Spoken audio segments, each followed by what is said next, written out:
Buenas noches, bienvenidos. La invitación es especial porque tenemos una especie de grandes chefs. Por tanto, vamos a disfrutar de un manjar sumamente especial. Pero estos chefs son especiales porque tienen lo que se llama el bagaje de la esencial conducta del hombre, escrita por ellos, vivida por ellos, dibujada por ellos.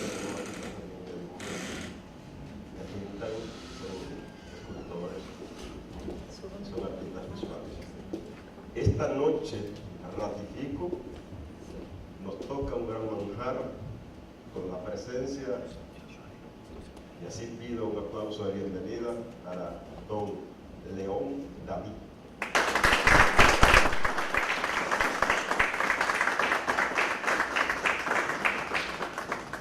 El hermano escritor Ángel Garrido.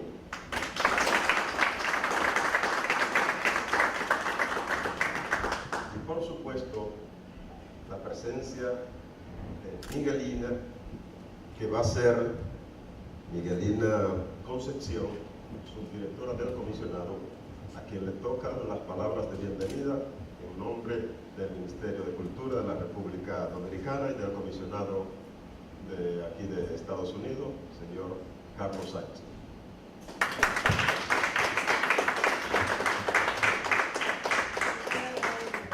Gracias. Buenas noches. En nombre del comisionado, el licenciado Carlos Sánchez, y en el mío propio, le doy la bienvenida aquí esta noche. Para nosotros, en el comisionado de aquí de Nueva York, es un honor tener un escritor de esta categoría y que presente un libro precisamente de una mujer. Es otro honor para nosotros las mujeres. Deseamos que pasemos una buena noche y que al final todos le compren el libro. Muchas gracias.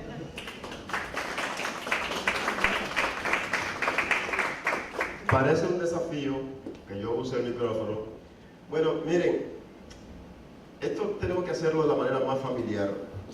Uno, que me siento en familia por la presencia de cada uno de ustedes, que les prometo no mencionarlo a ninguno en función de que no vamos a generar celos. Y ustedes saben el valor que tienen cada uno de ustedes. Pero por una razón de que las mujeres primero, tengo que darme el gusto de mencionar a esta mujer que ha viajado de costa a costa acompañando a León David y que es una artista de la nuestra valiosísima. Por favor, démosle un aplauso a María Hilda.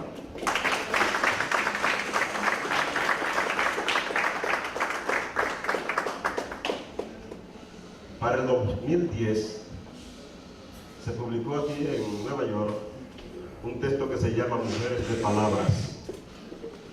Ese texto rodó en varias partes de los Estados Unidos y en la República Dominicana a través de las ferias que organiza el Ministerio de Cultura y el Comisionado Dominicano de Cultura. A Karina Rieke, poeta, a Jorge Piña, poeta, y a un servidor que le carga los bates a ellos y los papeles lo ayudó. Nos tocó viajar a Washington, D.C. y encontrarnos allá con una persona que organizó el evento de puesta en circulación en Washington. Esa persona tiene un conjunto de características que yo no voy a decir ni la mitad de ellas, pero es un anfitrión por excelencia, un ser humano que tenía y tiene que ser escritor para tener tantas condiciones de diplomático, tantas condiciones de buen vecino, de buen tratar a la gente y además, callado entre nosotros, cocina como usted no se lo imagina. Y se empecina en hacerlo con tanto amor, y parece que la comida está ligada a la literatura de Neruda y aquella gente que ustedes conocen. Y es además un intelectual que cuando escribe, usted siente como que la palabra hay que comérsela, degustarla como si fuera el mejor pastel o el mejor vino, el mejor buen pan. Ha sido diplomático, representante nuestro en Washington DC como cónsul. Para el 2003, el Premio Nacional de Novela le tocó a él con una novela que conocemos como Génesis, si acaso, y es además un gran amigo de cada uno de nosotros. Ángel Garrido presenta el texto de Don León David.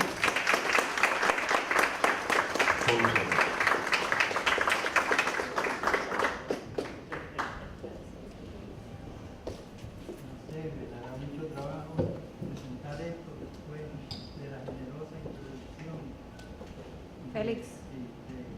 Félix, mi amigo Félix García, porque desde luego lo confunde, ¿no? Lo pone a esperar quizás más de lo que dicen estas letras, que para nosotros es una reseña, pero que el autor del libro se empecina en decir que es un ensayo, ¿no? Y lo que tenemos que hacer es hacerle sin mayor dilación, sin distraerlo, darle lectura, una sola aclaración, que un ensayo se escribe para un lector.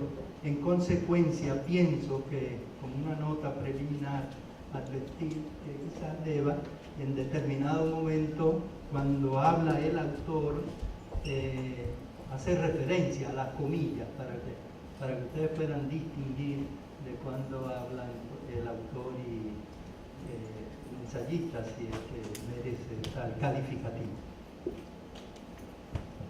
Delmira Agustini, vista por León David. En el proemio mismo de un vasto estudio de 1000 y tantas páginas, León David dedica unas 80 de ellas a sobrevolar el aeropuerto teórico en cuya pista desea aterrizar la nave de una de las cosas que hizo Delmira Agustini, poesía.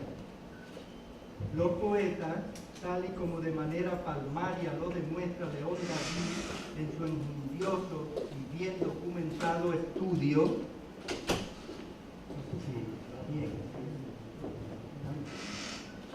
también hacen, entre otras cosas, entre otras cosas, poesía. Dígase entonces, para dimensionar en su justa medida esa arista del aeropuerto teórico en el cual nos desembarca nuestro respetado autor, luego de exorcizar en torno al trabajo poético de Delmira Agustini la sana y creadora fuerza de su profunda admiración por ella. En esa admiración es que otro uruguayo como Agustini, Rodó, ve la fuerza de la crítica. No tenemos siquiera que entrar en consideraciones sobre Ariel para hablar de Rodó. José Martí ha sido demasiado tajante al respecto. El mérito de lo dicho radica en la verdad que contenga. El autor que no critica guiado por esa fuerza señalada por Rodó no lo hace por amor, sino por resentimiento social. Pésimo este último, compañero de pluma. Si no le gustan al lector los versos de Manuel Machado, bueno, comprensible, ahí están los de su hermano Antonio. ¿Qué más le puede usted pedir a la vida? Al inicio del proemio que al libro sobre Delmira escribe León David, hay una fina advertencia de bien llevada ironía. Es hija del estilo de su autor. León David es un crítico que no da boches literarios, que no le putea la madre alfabética a escritor alguno, sino que con bien estudiada ironía le deja el camino abierto para que el otro se la putee a sí mismo en caso de desearlo. Y aquí se abren comillas. Quien dando prueba de admirable buen sentido, que no muestre interés ni curiosidad por farragosas cuestiones teóricas relacionadas con la literatura, es cortésmente exhortado a desentenderse de este voluminoso proemio y saltar sin más trámite al capítulo primero del presente ensayo, en la confianza de que, por lo que incumbe al buen entendimiento de las valoraciones de la poesía de Edelmira Agustini, que las páginas de esta obra contienen, los conceptos y argumentaciones del aludido prefacio no se harán de notar.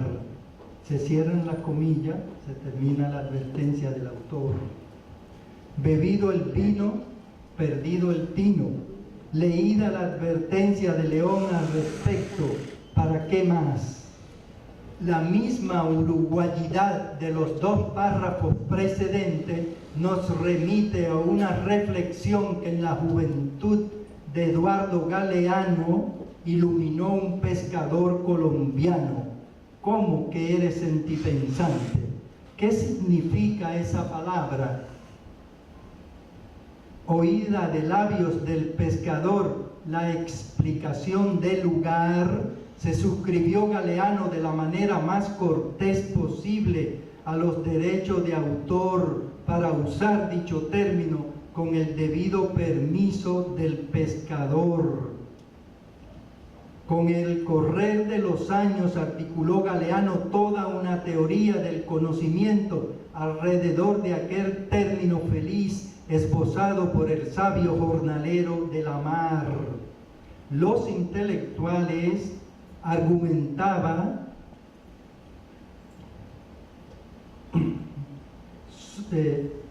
son unos tipos que solo tienen cerebro. Yo soy sentipensante. Yo también tengo hígado, páncreas, vesícula, riñones, corazón. Yo pienso y padezco. El buhonero de las calles dominicanas que alguna vez le haya dirigido la palabra a León David sabe que para su felicidad que ha hablado con otro buhonero, solo que el buhonero vive de las frutas que vende y León, si no fuera la literatura tan mala madre como en ocasiones aceptable abuela, debería de vivir de las letras que siembra. Lo importante en el caso que nos ocupa es la profunda convicción del buhonero de que no habló con un intelectual de los que solo tienen cerebro, sino con otro sentipensante como él. En lo que toca al móvil y al momento de lo que escribe, fue también otro obrero de la música quien puso hace muchos años a Galeano sobre rieles en Santiago de Cuba. ¿Cómo es que tocas de esa manera el tambor? Quiso saber el autor del libro que Hugo Chávez le regalara a Barack Obama en Trinidad y Tobago, y de patas arriba, la escuela del mundo al revés. Es que solo toco cuando me pica la mano, le ripostó el empírico percusionista cubano. León David solo escribe cuando le pica la mano. Sus años de embajador dominicano en el Cono Sur y uso en serio el socorrido topónimo sin virgulilla sobre la N de cono, lo acercan sin duda a la vida y al trabajo poético de Edelmira Agustini. En lo que a la advertencia que precede al proemio de León David respecta, nos permitimos disentir de ella en su más acabada totalidad. Lector, desaconsejamos el consejo de León David. No te saltes ni por los casos de la vida su proemio. Entre sus muchas virtudes está la llamada de atención acerca de cómo fue Cervantes en el pensamiento de Jorge Luis Borges.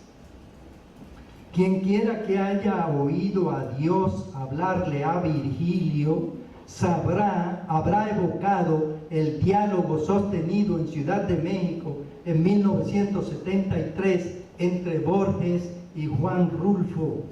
Al llegar el primero a la capital de México, dominado por su aprensión de que ya no podía ver sino escuchar países, formuló como primera petición que lo llevaran al encuentro de su amigo Juan Rulfo, y este, desde las regiones empíreas de su universo literario, lo llamó Borges y lo llamó maestro. Entonces Borges, desde el podio de su admirado Virgilio, le enmendó a su amigo Rulfo la plana: pero no me llame Borges y menos maestro, dígame Jorge Luis. Entonces vio el dios de Comala que lo creado hasta ese momento era bueno y decidió separar los mares de la tierra y de los cielos. ¡Qué amable! Dígame entonces Juan, oído lo cual puso Borges de manifiesto su predilección por las 4 letras breves y definitivas de Juan frente a las de Jorge Luis. Eso sí, no, Juan cualquiera, pero Jorge Luis, solo Borges, ripostó Rulfo. Usted tan atento como siempre, dígame, ¿cómo ha estado últimamente? Yo, pues muriéndome por ahí. Entonces no le ha ido tan mal. ¿Cómo así? Imagínese, don Juan, lo desdichado que seríamos si fuéramos inmortales. Sí, verdad. Después anda uno por ahí haciendo como si estuviera vivo. Volvamos al Olimpo en lengua española, porque se detiene Borges en varias ocasiones a ver a Cervantes. El lector que se salte el proemio de León David se doctorará en Delmir Agustín sin meditar en la manera en que meditaba Borges sobre Cervantes. Lo vio varias veces y lo vio desde aspectos distintos de la creatividad pura y simple. Pero como Borges era tan meticuloso, sabía bien que lo veía como debía de verlo, y también, solo por joder, se ponía a verlo como no debía. No tiene mayor importancia. A los cervantinos con denominación de origen no nos cuca que nos cuquen. No pasa nada, da igual, es lo mismo. Tampoco que seamos ninguno de nosotros más cervantino que Borges, pero a él no le gustaba nadar corriente abajo. En política hacía Borges lo mismo. Es una gran tomadura de pelo. Él no piensa como dice. Solía indultarlo Gabriel García Márquez. Borges, de su parte, le reciprocaba leyéndolo. No empece sus periquitos lectorales con la contemporaneidad. Preguntado en 1976 por Joaquín Soler Serrano acerca de su escritor de actualidad favorito, fue más incisivo que de ordinario. Bueno, hay por ahí un joven, Virgilio, que me hace ilusión. Así de selectivo era, pero nunca lo fue tantísimo como para saltarse a Gabriel García Márquez. o como para reservarse su encomio público en relación con el impar poeta colombiano de la prosa. Era la manera de ser de Jorge Luis Borges. Yo no hablo de venganzas ni de perdones. El olvido es la única venganza y el único perdón, decía. León David confiesa en su original proemio titubeos diversos antes de decidirse a copiar la opinión de Borges sobre Cervantes, pues puesta de manifiesto en el prólogo del poeta porteño para Novelas Ejemplares. Transcribo pues a continuación los párrafos de Borges sobre Cervantes citados por León David. De nuevo habla el autor del libro. El hecho es que en Cervantes, debo decir, me corrijo, el autor del libro cita a Borges, la opinión de Borges sobre Cervantes. El hecho es que en Cervantes, como en Jekyll, hubo por lo menos dos hombres: el duro veterano, lector y gustador de sueños quiméricos, y el hombre comprensivo, indulgente, irónico y sin miel que Gussac, que no lo quería, pudo equiparar a Montaigne. Idéntica discordia se advierte en la violencia de las cosas narradas y la grata tardanza del narrador. Lugones ha estampado que los largos periodos de Cervantes no aciertan nunca con el fin. La verdad es que no lo buscan. Cervantes los deja caer sin premura para lectores que no se esfuerzan en interesar y que sin embargo interesan. Las dos opuestas vanidades de la altisonancia sonora y de la sentencia lacónica están muy lejos de él.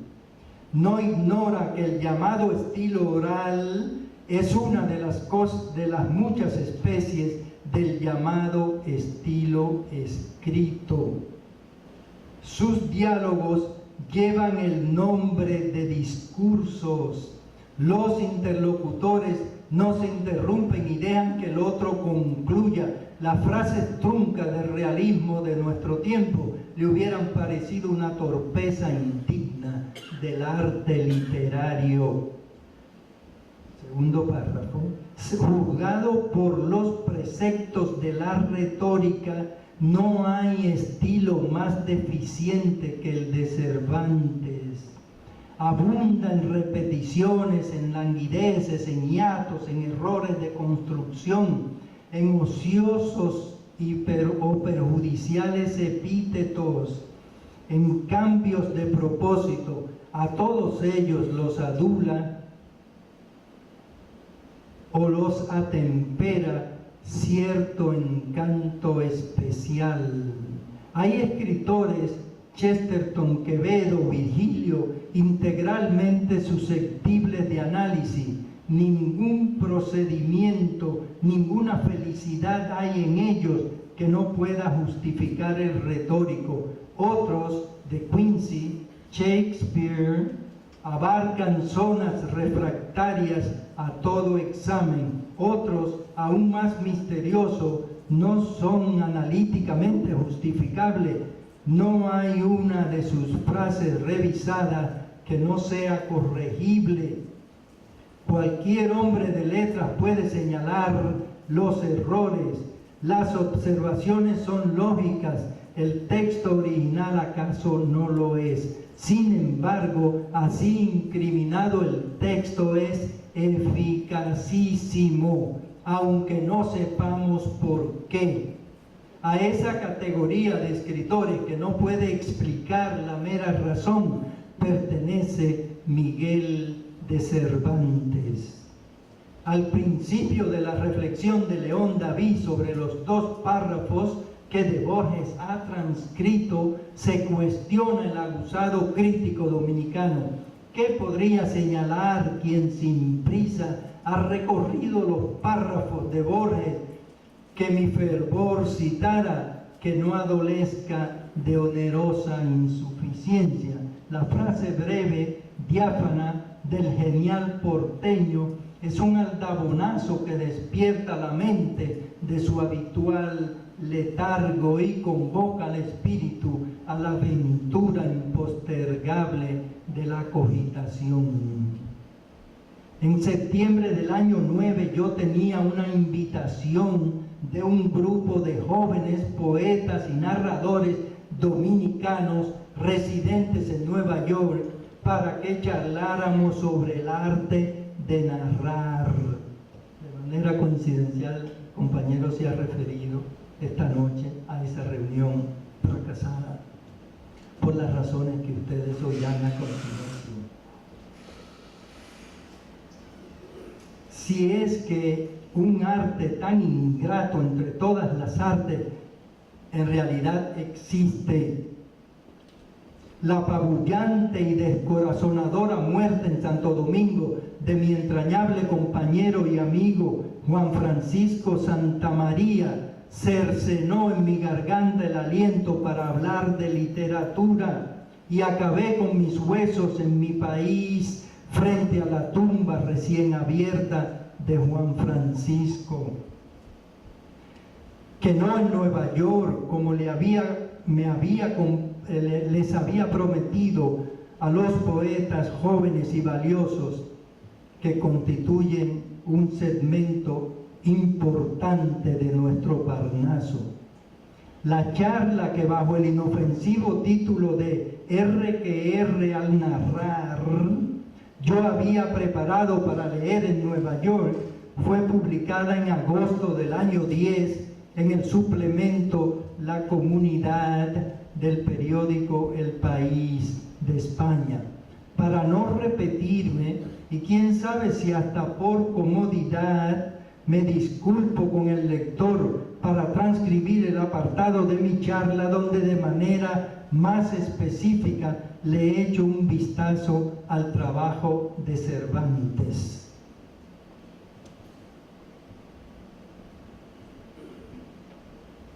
El material poético en el edificio de la novela. De lo que dicho llevamos se colige que el novelista no alcanza la excelsa categoría del poeta. Sin embargo, sublime antinomia, la novela que carece de poesía jamás sobrevivirá al escarnio de los siglos. Los novelistas modernos compartimos la manía de referirnos a Miguel de Cervantes Saavedra. La máxima latina es milenaria: el abuso no quita el uso. Por inapropiada que pueda parecer en poesía la certeza física, la imagen fotográfica podría adornar la parábola. Si el lente del novelista no retrata la belleza oculta en las palabras, se vuelve cuesta arriba la lectura de su prosa. Hemos mencionado a Cervantes. Ande usted y pregúnteles a los dioses del Olimpo por qué podemos escribir en tan solo 3 oraciones obviadas las consabidas dudas acerca del lugar y de la fecha de su nacimiento de la biografía de Miguel de Cervantes Saavedra. Nació en Alcalá de Henares el 29 de septiembre de 1547, escribió el Quijote y murió con aceptable certeza en Madrid el 23 de abril de 1616. Riquísima en hechos memorables fue la vida del novelista más admirable de la humanidad, pero ¿para qué decir más en el momento de biografiarlo? ¿Sería que no basta acaso para biografiarse a sí mismo la gracia y el tino poético de quien describe a un andante caballero medieval armado de lanza en astillero, adarga antigua, rocín flaco y galgo corredor? y a renglón seguido lo alimenta de una olla de algo más vaca que carnero, salpicón las más noches, duelos y quebrantos los sábados, lentejas los viernes y algún palomino de añadidura los domingos, los cuales consumían las 3 partes de su hacienda y el resto de ella lo remataban sus prendas de vestir, descritas todas con igual gracejo y fiesta poética. Jóvenes poetas y narradores que la presente leyeren, una preguntita indiscreta: ¿por qué calendario se reía Cervantes? ¿No les parece a ustedes una semana rara que iba de las más noches, es decir, de las noches correspondientes a los días que Cervantes a poco andar ha de llamar de entre semana, a los sábados para devolverse a los viernes y devolverse nueva vez a los domingos? Y otra pregunta retórica, no tienen que responderla en el acto, tómenla consigo y respóndansela ustedes mismos en su ontanar anímico. ¿Estaba Cervantes borracho cuando empezó a escribir su novela? ¿O había, por el contrario, remontado ya en el primer párrafo de su obra maestra el albur de la poesía? Lo lamento en el alma. ¿Y qué mento santo? ¿Y qué santo? Santo Tomás, que justo de la sapiencia cordis o sabiduría del corazón atribuida a la doctrina cristiana de Santo Tomás de Aquino, quiero hablarles. Esa sabiduría del corazón anima sin duda en el ánimo y en la intuición de los poetas mayores. Por eso le es dado a Cervantes escribir un poema en prosa cuyo número total de páginas, medido en cientos de ellas, varía en función de las introducciones, prólogos, aclaraciones y notas al calce de la edición que en su casa tenga usted. Edith Grossman, traductora al inglés afortunada del amor en los tiempos del cólera, cuando hubo de embarcarse por fin en una ambiciosa y noble traducción del Quijote, contó con típico asombro neoyorquino que al verla Gabriel García Márquez, después de saberla inmersa en tan grande empresa, le enrostró su infidelidad. Me cuentan que me estás pegando los cuernos con Cervantes, le socaliñó el hermano colombiano del gigante de Alcalá de Henares. Se empobrecería de manera sensible nuestro Parnaso sin esos gemelos de siglos y patrias chicas distantes entre sí. Pero a nadie se le ocurriría leer este trabajo solo para vernos hacerles justicia a tan celebradas grandezas literarias. Estamos para aprender de ellos. Muchos años después, frente al pelotón de fusilamiento, el coronel Aureliano Buendía había de recordar la tarde remota en que su padre lo llevó a conocer el hielo. O, si le cediéramos la palabra al trillizo mexicano de los gemelos arriba indicados, llegué a Comala porque me dijeron que aquí vivía mi padre, un tal Pedro Páramo. ¿Qué demonios exorcizan en nosotros estos brujos de la palabra escrita? ¿Cómo la gallarda péndola de estos hombres ha transfigurado en poesía los aspectos más crueles y los más gratos de su propia realidad? Una voz caribe autorizada, como la del académico, crítico y narrador dominicano Miguel Ángel Fornerín, acaba de ver en el libro de León David sobre Delmira Agustini un estudio filológico. Fornerín es de suyo lo bastante ascético como para regalarle ese calificativo a libro alguno.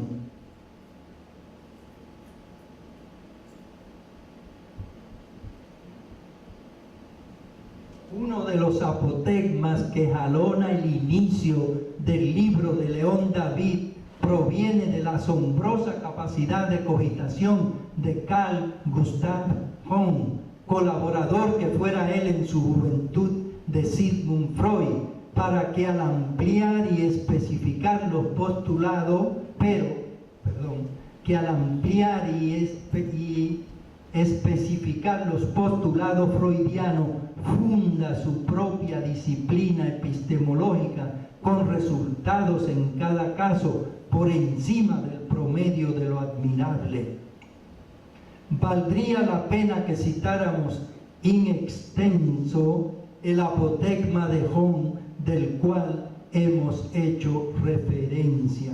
La psicología de lo creativo es realmente psicología femenina, pues la obra creativa crece hacia arriba desde profundidades inconscientes, muy en realidad desde el reino de las madres. Allá arriba, a la derecha, según se va al albur de la poesía, allá planta tienda León David a la hora de acometer tamaña empresa. Una vez adoptado ese tren de pelea, queda el crítico dominicano con la mano alzada para empezar su monumental obra. Era un prodigio de luz sombría, de nocturnos destellos en la más recóndita cima del instinto. Su voz amanecía preñada de gorriones. Nunca exhibió la flor tan ambigua belleza, ni derramó la copa veneno tan dulce y embriagante. Se desliza su verso por la sinuosa argucia depredadora sierpe. La apasionada espina de su canto aguarda todavía al hombre no engendrado, que en sus sueños transfigura el verso en llamarada. En el paraje solitario de su alma no sopló brisa fresca, ni aletearon las cándidas palomas. El anhelo amoroso transpira y jalea, destila la alusión, gotas de tibio añoro, y brota de repente la inconforme carne, todo un jardín de voluptuosas rosas encarnadas. Se cierran las comillas del autor del libro. Vaya manera de empezar un primer párrafo de primer capítulo. El lector abusado no necesitará estar familiarizado con la biografía de la poeta estudiada para ponerse en ascuas. No todo párrafo resiste la repetición, apenas medio párrafo abajo, más abajo. Era un prodigio de luz sombría, de nocturnos destellos, en la más recóndita cima del instinto. Su voz amanecía preñada de gorriones. Un momento, por favor. ¿Qué dice este otro poeta de la poeta que a estudiar se apresta? ¿Por qué dice él que ha sido ella un prodigio de luz sombría? La nocturnidad de los destellos, que vaya y que venga, pues deviene obvio que la luz del sol le restaría luminosidad. Pero, ¿y esa S? ¿De dónde salió? ¿Por qué S y no C? ¿Por qué cima y no cima del instinto? Si tan alto valora León David a Delmira Agustini. ¿Sería que se asoma a la obra de Agustini, otro gran poeta que no hace galas de su dominio de la lengua que hablaron sus padres, pero que, enamorado a hurtadillas de dicha lengua, se notan esos amores a escondidas, porque tiene él un rotito en el sobaco que denuncia su pasión por dicha lengua? Que haya sido pasado por alto en su país el poeta que a la poeta uruguaya ve, carece en absoluto de importancia. Estas líneas se escriben desde el colectivo espiritual de República Dominicana, y en un país donde el segundo escritor más importante, sin importar de quién sea segundo, es un gerente exitoso de Banco Central, todo es posible. Somos sin duda el único país del mundo en el cual coinciden ambas categorías en la misma persona, como si fuéramos un país en el cual todo se midiera en función de su unidad monetaria. Ya bien entrado en materia, al inicio del capítulo 3 de su bien documentado y poderoso estudio, cita León David, entre otros 3, un juicio de valor sobre Agustini, que sobre Agustini emitiera otra poeta conosureña como ella, con orígenes parecidos. Y también como Delmira, decino trágico, si bien por decisión propia. En el caso de la Argentina, suicidio. En el caso de la uruguaya, homicidio. Cita León, como de lo dicho se intuye, a Alfonsina Storni. Y aquí cita él a la propia Alfonsina sobre Delmira. Su alma, su mundo íntimo, es de suyo tan profundo, tan hondo, que adquiere una inmovilidad estática, y afuera de su alma el mundo exterior pasa como un torrente, pero nada la conmueve, que todo lo que bulle a su alrededor no es más poderoso que su mundo íntimo. Y al inicio mismo del preindicado capítulo 3, confiesa León que no ha podido sustraerse a la impresión de quienes aseguran que el verso de la cantora uruguaya descuella por su inconfundible e idiosincrática originalidad. Y a poco discurrir del mismo capítulo, emite un nuevo juicio que pone al lector perspicaz en acecho de que acaso haya dado el poeta dominicano con peplo de crítico con la célula que desencadena el reactivo poético de Delmira Agustini. Pone León de manifiesto la posibilidad de que el ansia en la épica cantora uruguaya de abrazar por medio de la unión sexual un ideal sobrehumano, cuasi divino, sea lo que mueva a su lira a desgranar versos deslumbradores, en versos deslumbradores su sentir, y a perseguir cual voluptuosa ninfa a ese Teus Aner, a ese mítico amado de Uránico Abolengo.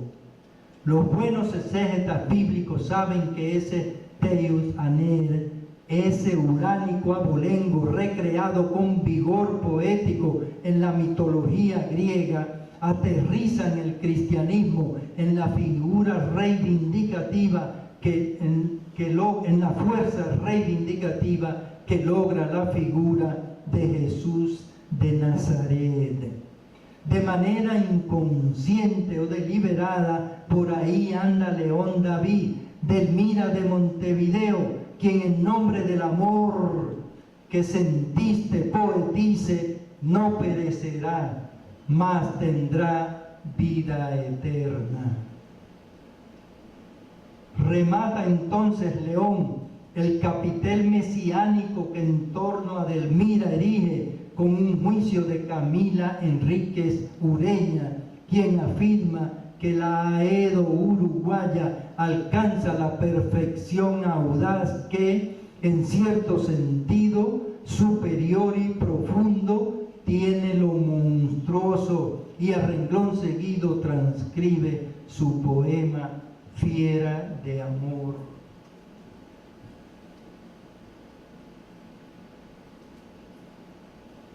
Fiera de amor, yo sufro hambre de corazones, de palomos, de buitres, de corzos o leones.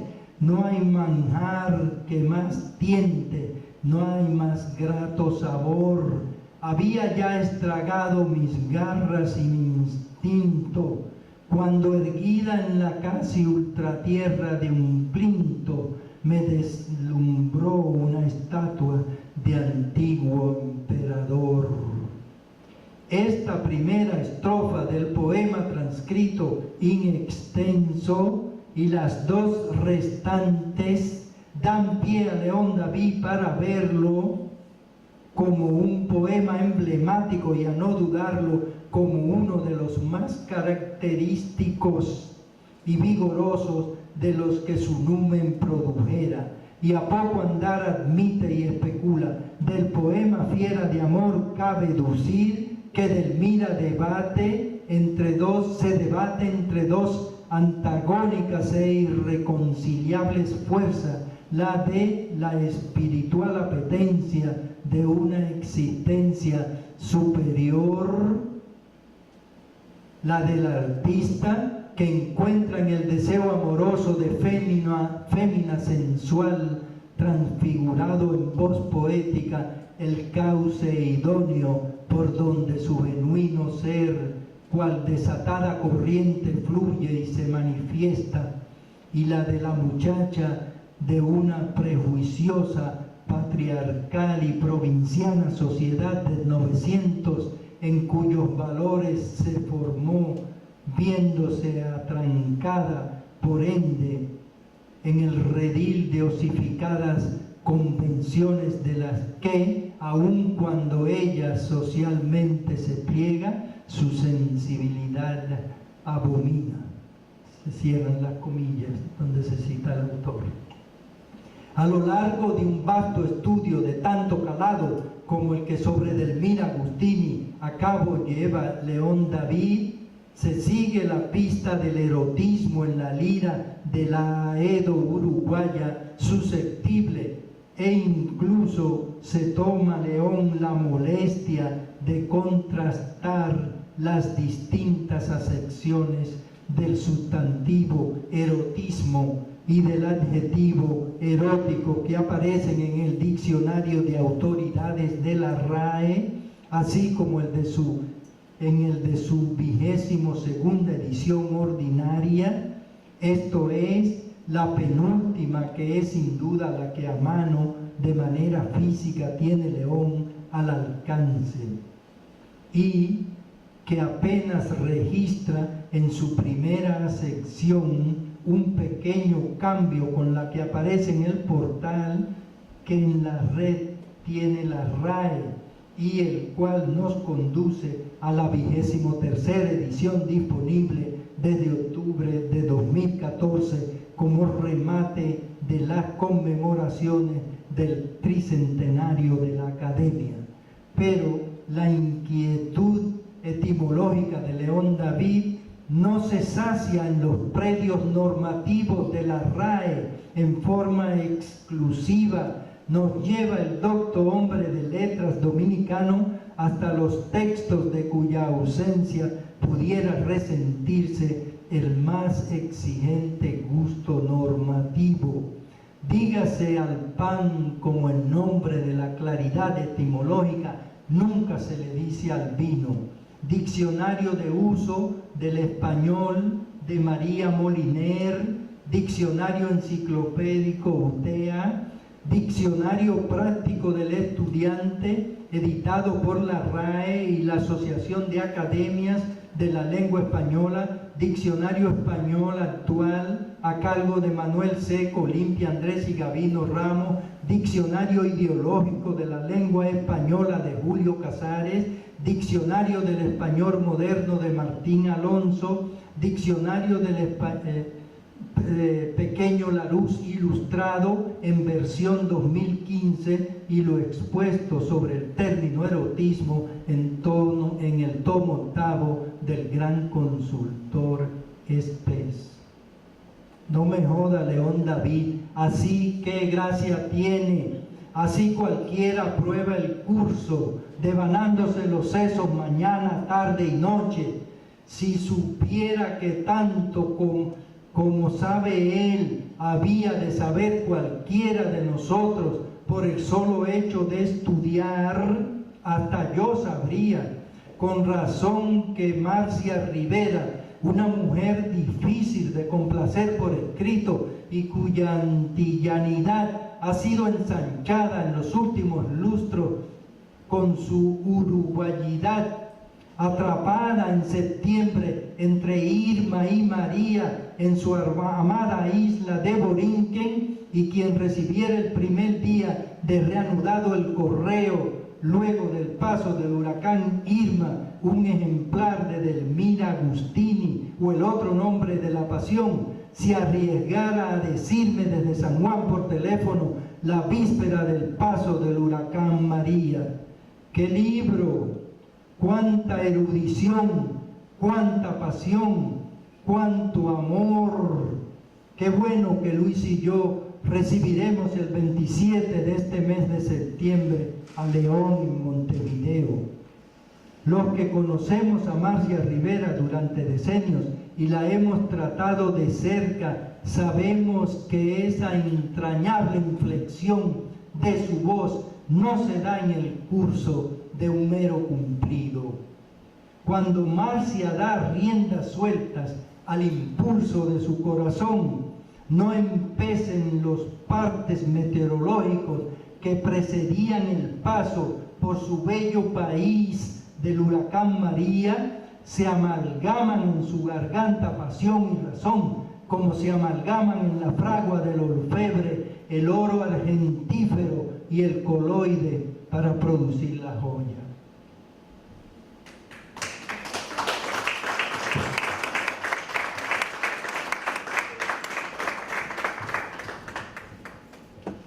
Tres cosas quiero destacar para decir la más importante de este señor que se llama Juan José Jiménez Sabatero.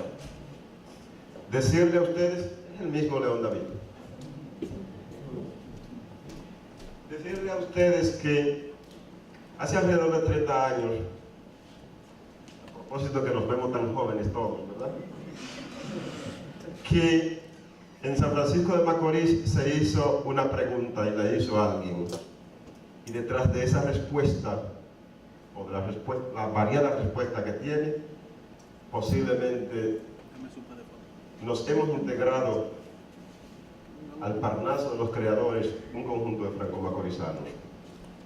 Ese don lo tiene don León David, que por alrededor de 31 o 32 años estuvo por San Francisco haciendo una pregunta y dándonos un taller. De igual forma, quiero ahí también ensaltar la idea de que no sabíamos nosotros quién era un tal James Joyce, y León David y el profesor Fernando Vargas, que está por aquí, nos hicieron saber quiénes eran esa gente, y entonces a partir de ahí seguimos buscando la respuesta a esa pregunta. Quiero destacar que León, después de eso, han sido publicadas alrededor de 35 obras de ese maestro que está ahí.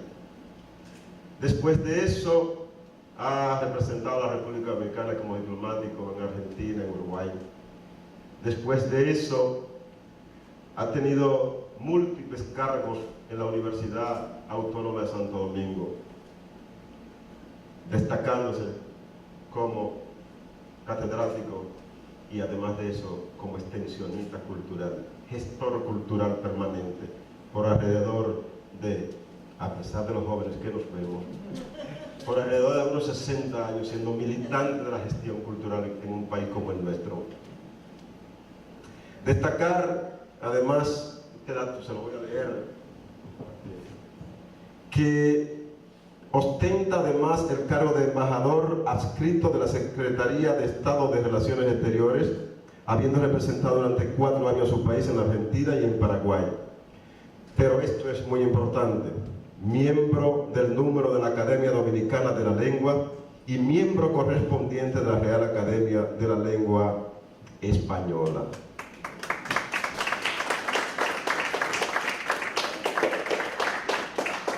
Destacar finalmente que la pregunta fue, para comenzar un taller que duró un fin de semana completo, ¿qué es la poesía? Fue la primera pregunta que nos hizo. Muchos andamos detrás de la respuesta certera a esa pregunta. Destacar finalmente, y dije que iba a decir algunas cosas, que no es sencillamente todo lo diplomático que está ahí, sino simple y sencillamente un maestro peregrino. León David.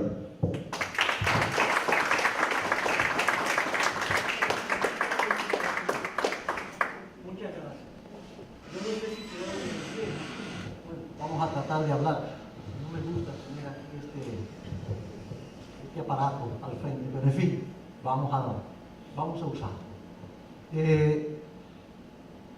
Gracias, primero que nada, tengo que darles a todos ustedes, a los organizadores de esta actividad, a mi querido Ángel Garrido, por favor, escritor, ustedes ya lo oyeron en esta introducción, en este ensayo que él modestamente llama reseña. Y por supuesto, tengo que dar gracias al público aquí presente, que, bueno, se ha hecho presente para escuchar hablar acerca de alguien que poco se menciona, por lo menos en la República Dominicana, y yo no sé si aquí también, que es la gran poetisa uruguaya Delmira Agustini. Decía aquí mi amigo Félix que yo trataba, o que yo comenzaba ese taller allá haciendo una pregunta: ¿qué es la poesía? Una pregunta para la cual yo todavía no he encontrado respuesta. Debo ser franco y debo confesarlo. Y tratando de buscar una respuesta, fue que me introduje en el análisis y en el estudio de una poeta como Delmira Agustini. Yo podría hablarles de Delmira Agustini contándoles anécdotas acerca de ella. Podría decirles que nació en 1886, que en Uruguay, en Montevideo, que falleció en 1914, asesinada por su ex esposo, que escribió en vida 3 obras que fueron publicadas, El Libro Blanco, Cantos de la Mañana y Los Cálices Vacíos.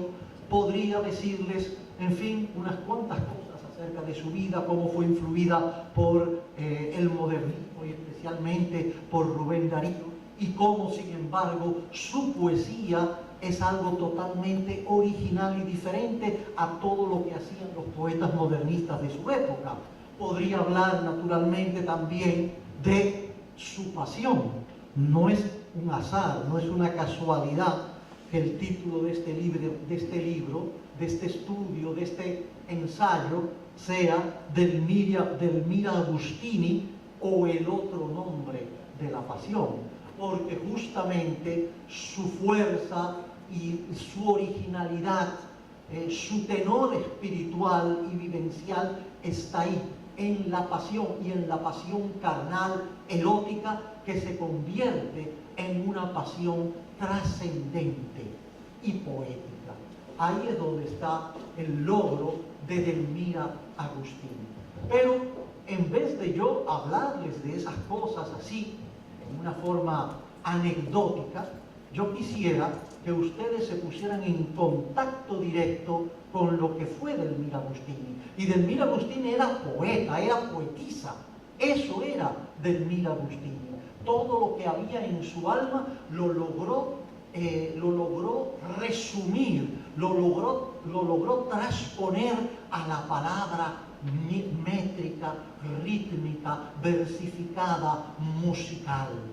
Y ese es el gran logro de Edelmira Agustini. Yo voy entonces, para que ustedes de verdad se pongan en contacto con ella, simplemente a leer algunos de los poemas que están incluidos en este texto, no como una especie de antología mínima, sino simplemente porque son poemas que yo analizo, que me complazco en analizar en el estudio que hago acerca de su literatura. Pues bien, voy por ejemplo a leerles El arroyo. Vamos a ver, dice así: ¿te acuerdas? El arroyo fue la sierpe buena, fluía triste y triste como un llanto de ciego, cuando en las piedras grises donde arraiga la pena, como un inmenso lirio se levantó tu ruego. Mi corazón, la piedra más gris y más serena, despertó en la caricia de la corriente y luego sintió como la tarde con manos de agarena prendía sobre él una rosa de fuego. Y mientras la serpiente del arroyo blandía el veneno divino de la melancolía, tocada de crepúsculo me abrumó tu cabeza, la coroné de un beso fatal. En la corriente vi pasar un cadáver de fuego y locamente me derrumbó en tu abrazo profundo la tristeza. Esa era Edelmira Agustini. Era también esta de Fiera de Amor, dos de cuyas estrofas ya leyó aquí Ángel, que decía: fiera de amor, yo sufro hambre de corazones, de palomos, de buitres, de corzos o leones. No hay manjar que más tiente, no hay más grato sabor. Había ya estragado mis garras y mi instinto cuando, erguida en la casi ultratierra de un plinto, me deslumbró una estatua de antiguo emperador. Y crecí de entusiasmo.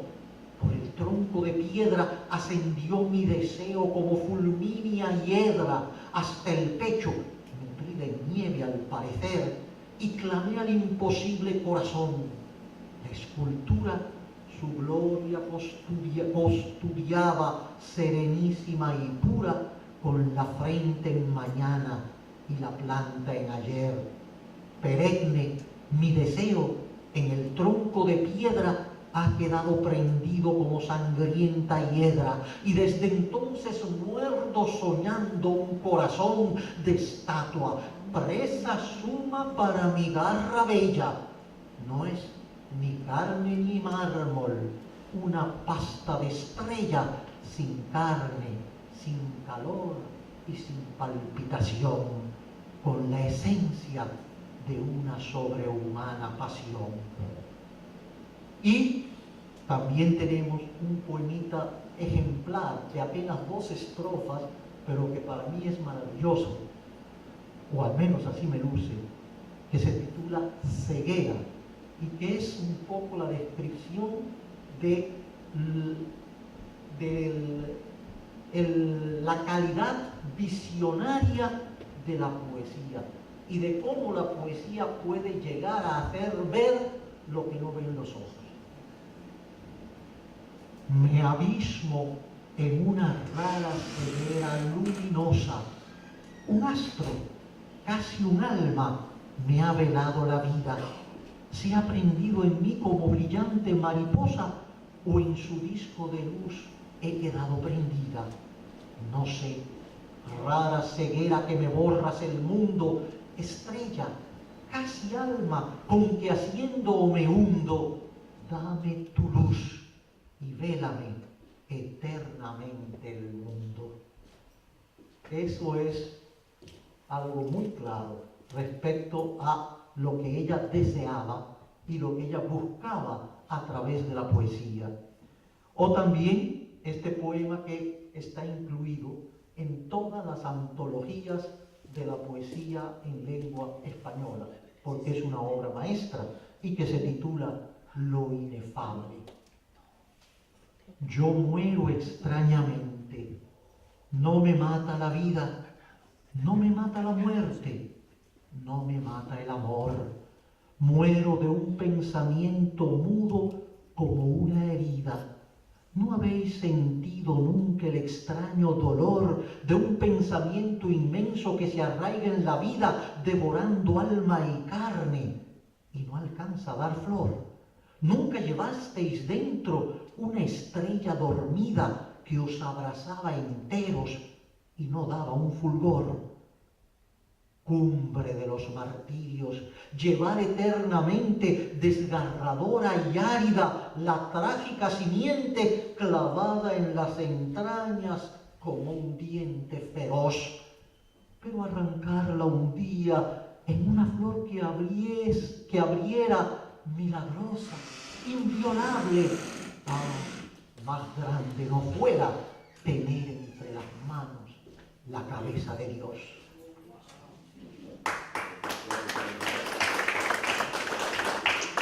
Y un último ejemplo de la poesía de Edelmira Agustini, para que ustedes la vean de frente, cara a cara, y no simplemente porque yo les diga o les cuente lo que ella hizo o fue, este poema que se titula La Musa. Yo la quiero cambiante, misteriosa y compleja, con dos ojos de abismo que se vuelvan fanales, en su boca una fruta perfumada y bermeja que destile más miel que los rubios panales. A veces nos asalta un aguijón de abeja, unos raptos feroces a gestos imperiales, y sorprende en su risa el dolor de una queja. En sus manos asombren caricias y puñales. Y que vibre y desmaye, y llore, y ruja, y cante, y sea águila, tigre, paloma en un instante, que el universo quepa en sus ansias divinas, y una frente que erguida su corona reclame de rosas, de diamantes, de estrellas o de espinas.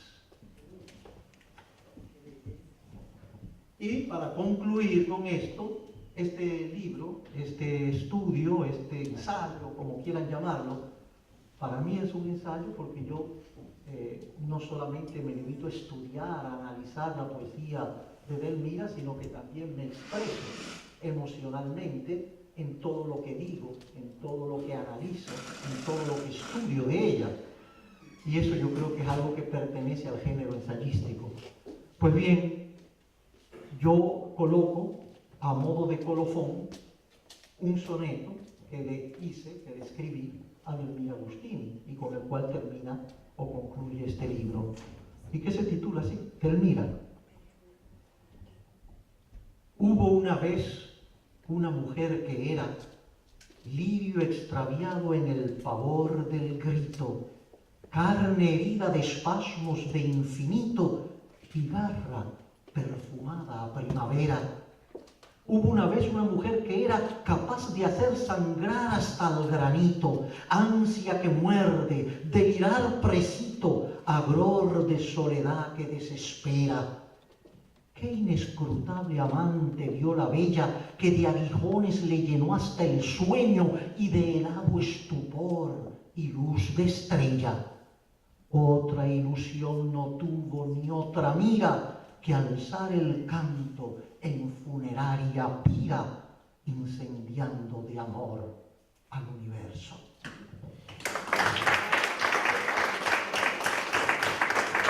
Bueno, simplemente les digo entonces que muchísimas gracias nuevamente por estar aquí y por haber consentido en escucharnos a todos nosotros. Y nada, espero que no se hayan aburrido demasiado. Buenas noches.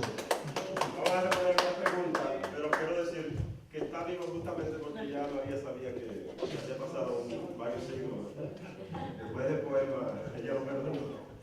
Otra cosa importante es que, mire, si las páginas se calcularan a $1, este libro el costo sería, hoy usted lo adquiriría por $1,038. En acuerdo común con María León y Garrido, nos pusimos pusimos de acuerdo en que vamos a ponérselo en la mano por 80. María dijo, no, insistió igual de David. Dijo, no, vamos a ponérselo a 26 centavos la página. Centavos de dólares, y entonces el costo del libro por esta noche en un especial de especiales va a ser que usted la quiera para que se lo lleven todos por $40, un especial. Vamos a darle un aplauso a ese gesto y además darle la oportunidad a cada uno de ustedes, a 3 personas, para que le hagamos cualquier pregunta necesaria al señor León David en torno al texto de Delmira Agustini, que jamás pensó que tanta gente valiosa como nosotros íbamos a estar hablando de un ser tan dimensional como ella en esta noche. 3 preguntas, la primera la tiene la compañera justamente la poeta Lourdes Batista. Sí, es mentira. Lourdes Batista, una pregunta. No te jodes con el libro, Porque vale 40. No por el trabajo que ha hecho. No, porque Te voy a matar con eso. exacto, sería muy duro el golpe. No, tenía 2 preguntas, pero ya una la respondió con lo que dijo ella lo último. Solamente, ¿qué tiempo de cómo escribir el libro? Yo estuve 4 años o algo más haciendo todo, no escribiéndolo solo, sino informándome, leyendo todo lo que se había escrito, porque realmente el que consulte verá que tiene una bibliografía muy amplia. Yo creo que prácticamente casi todo lo que se ha dicho o escrito sobre Delmira Agustini está recogido aquí. No recogido a nivel de bibliografía, sino que lo he tenido que leer y asimilar y yo también ponerme de acuerdo o disentir de lo que ellos decían. Y eso está en el estudio. Dinora Coronado, no se va a ver el nombre. Dinora.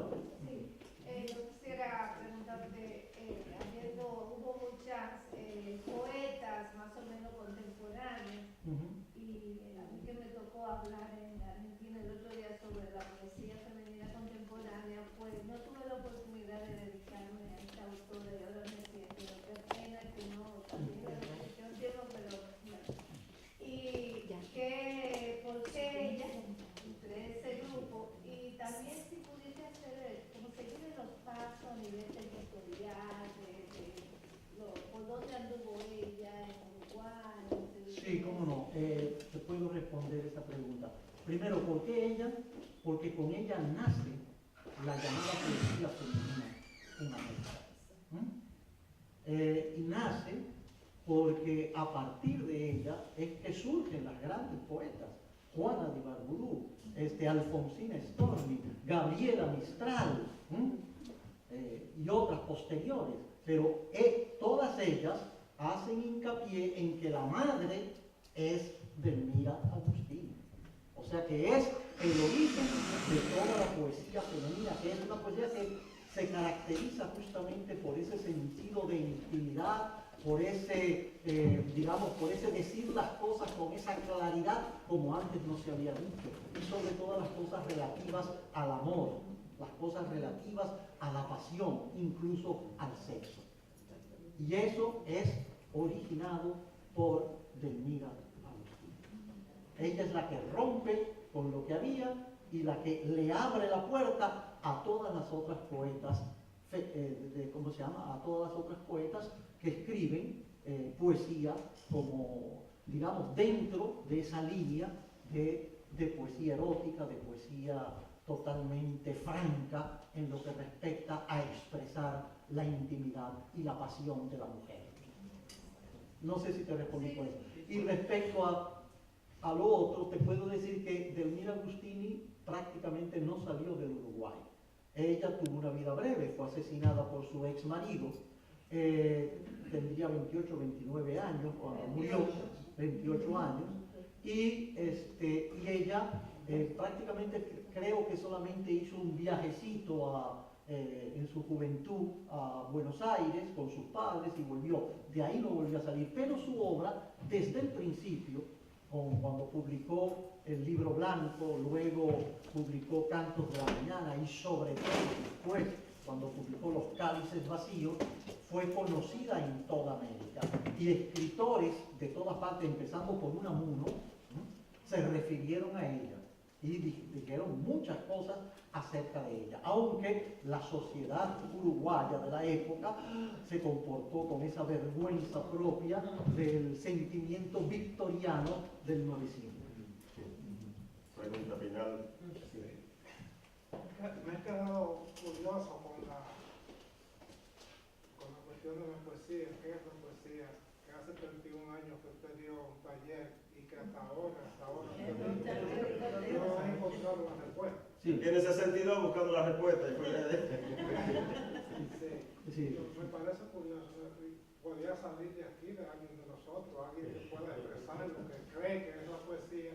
Podría salir una expresión que usted quizás pueda sacarle en un futuro a Ángel, cualquiera que pueda pensar, y juntarla con otras cosas y llegar a acercarse a lo que yo diría cada quien cree que es la poesía. Para mí en particular, la poesía es el amor expresado en lo más profundo del corazón. Porque así como hay poesía que expresan otras cosas, mayormente para mí tiene que ver con el sentir del amor. Sí. Bueno, yo tratando de dar una respuesta a esa pregunta, escribí un librito breve de unas 100 y pico de páginas que se titula El lenguaje de la poesía, ¿no?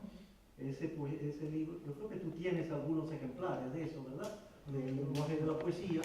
Y bueno, ahí yo más o menos digo lo que yo pienso acerca hasta ahora, lo que he llegado a creer que es la poesía. A lo mejor después cambio de opinión, pero por ahora eso que escribí en ese libro, El lenguaje de la poesía, es lo que hasta me acerca más, ¿no? Y con lo que me siento más, digamos, más familiar con el hecho de la creación poética.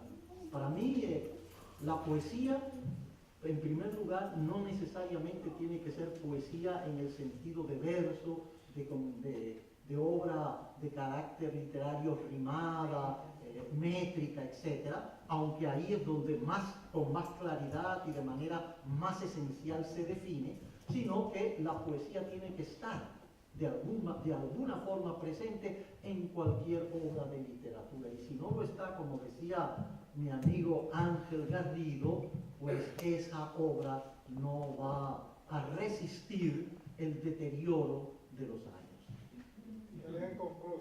Bien, vamos a lamentar que ellos